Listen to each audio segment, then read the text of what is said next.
Excuse me, Mr. Chairman. Sorry about that. That's okay. Sorry. So real quick, I'm trying to make this really quick. It's getting late and I'm sure everybody's tired. So just first thing, not to say that I'm opposed to the project. Housing for Livingston is needed. We make that point, not opposed to having apartments. But the sake for, just growth versus responsible growth, there's two different things. One, I'm going to use the example I used for our last project. Now, not every project is designed the same. Every project is individualized, different, hazards are different. This one is a higher hazard compared to the last projects we looked at. So, going with that. So, for some education, we do have a 3-story building in the city of Livingston. There's a difference. One, like I said before, we have 360-degree access to that building.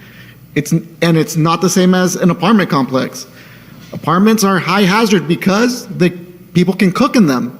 The apartment or the Motel 6 does not have cooking facilities. It may have one for the person who stays there and manages the place.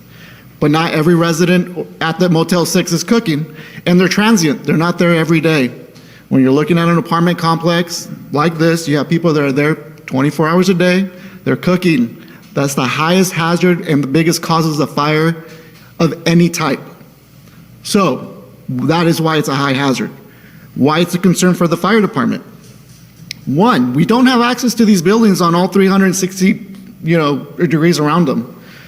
To get onto the roof of this building requires a 35-foot ladder.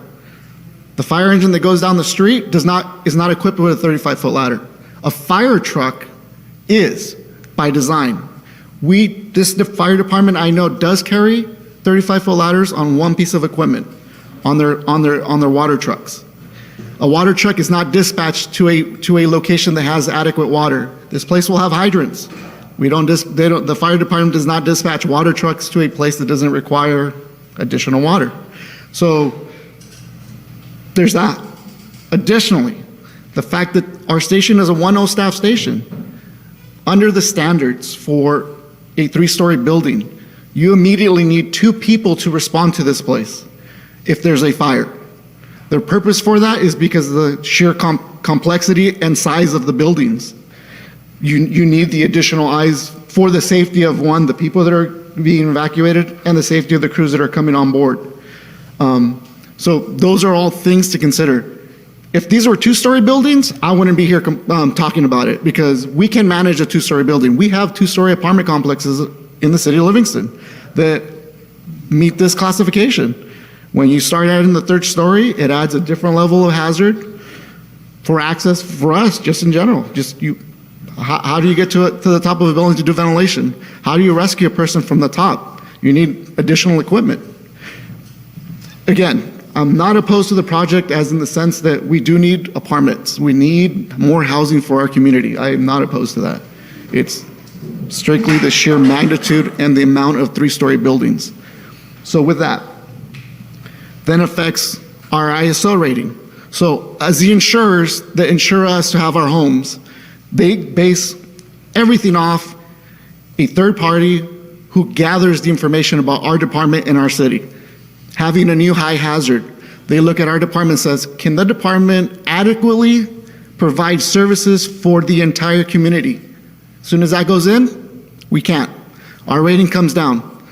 Merced County has just decreased they're going to decrease the amount of fire stations. They've already done it. They've already closed one down to increase staffing in other places. This morning, the Board of Supervisors completely removed their fire prevention office.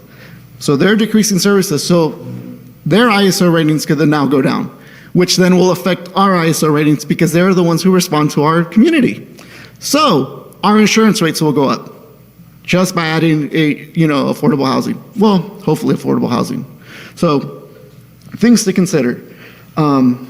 So between not meeting the standards that we require to be successful, we're putting at a disadvantage.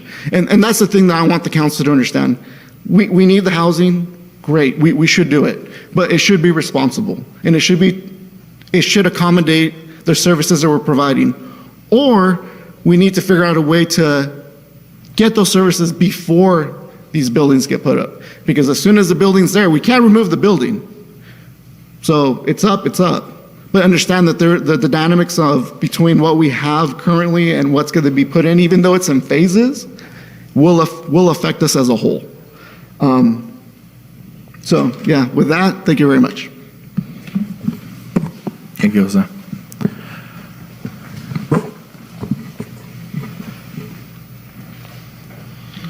David Bates, longtime resident. I have a couple concerns. I'll get to the other part of Mr. Flores' comments shortly, but first, I have the concern that of the complex itself down the road. Let's go into the future here 10, 20 years. Take a look at it now. Let's take a look at it, just kind of envision it in 10 or 20 years. Now let's go and take a look at some of the apartment complexes we have in town now. And let's go in reverse and let's look at them right now. And let's think back, if you've been here for that long, think back to what they looked like 20 years ago. Are you seeing where I'm going with this? Many of these apartment complexes that we have in town now, even as few as 10 years ago, but going back 20, 30 years, were fairly decent little apartment complexes. And now, look at a lot of them in town. And I can, right off the top of my head, rattle off several of them, that are in disrepair, and quite frankly, have become a blight on the city as far as I'm concerned. That they teeter on the edge of safe at best, and I think one thing that most of them have in common is absentee owners. People who are bringing in the rent money and just letting them go, and that concerns me. If you take a look at some of these apartment complexes around town with 10, 15, 20 units, and look how bad they look. My concern is how bad is something this size going to look in 30 years? I'm not saying that the owner of this complex necessarily needs to live in that complex, although it'd be nice, but there needs to be some way on the city's part to assure that we don't end up with what appears to be a very attractive complex, end up looking like many others in town, because they're out of town, they're just collecting the rent money every month and not worrying about what's going on there, the quality of people that's in there, the condition of the property. Yeah, I'll fix it, push it down the road.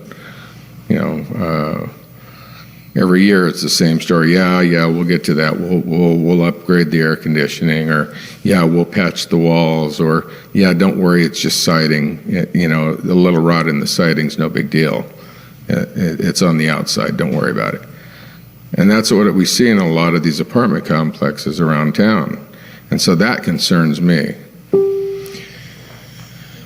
The other thing is just the sheer size of the thing. I mean, this, upon completion, just on a conservative estimate, we're shooting the population at probably 1,200 people, and that in and of itself is a small community, and adding on to our relatively small city of Livingston. The number of people isn't it's to be expected down the road, but in a concentration, in that kind of a concentration, That's quite a large number of people in a small space, and several things to consider there. I think a lot of it has been addressed as far as traffic and some of the other infrastructure issues that have been discussed tonight. And then finally, to kind of piggyback onto what Mr. Flores discussed earlier about the ISO rating, I don't want my insurance going up because fire department can't provide adequate protection to this. I don't live there. Mr. Torres, you want to see your insurance rates go up? I'm sure you don't. And that's what happens. It doesn't just affect the insurance rates for these folks here, the owners of this property. It affects every property owner and anybody in the city that has renter's insurance. Their rates all go up too, because ISO ratings aren't project or area specific. They're for a jurisdiction, and in this case, the jurisdiction is the city of Livingston.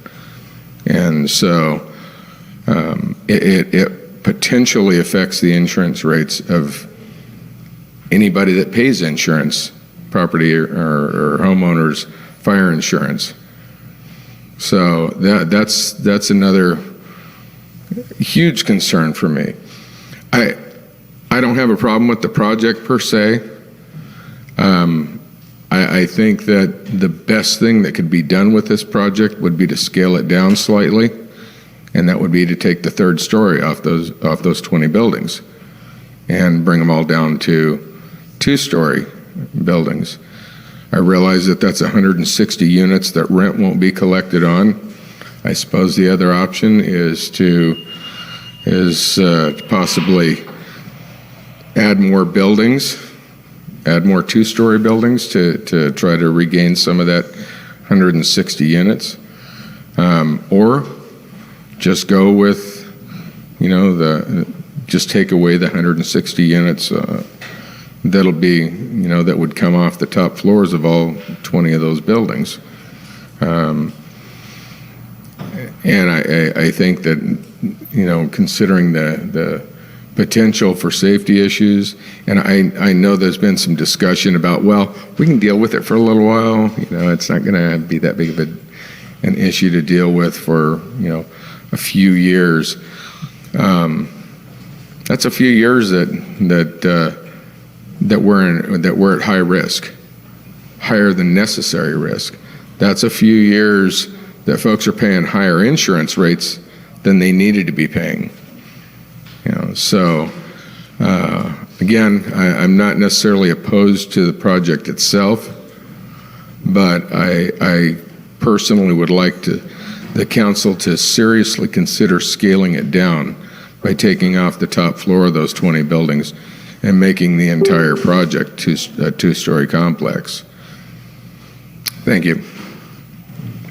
Any views or opinions I express on these videos are my own and do not represent the views or opinions of the City Council or City of Livingston. Unless, of course, I am using direct quotes or video from City Council or other public meetings, then it's pretty obvious whose opinion is whose. Copies of source documentation available upon request.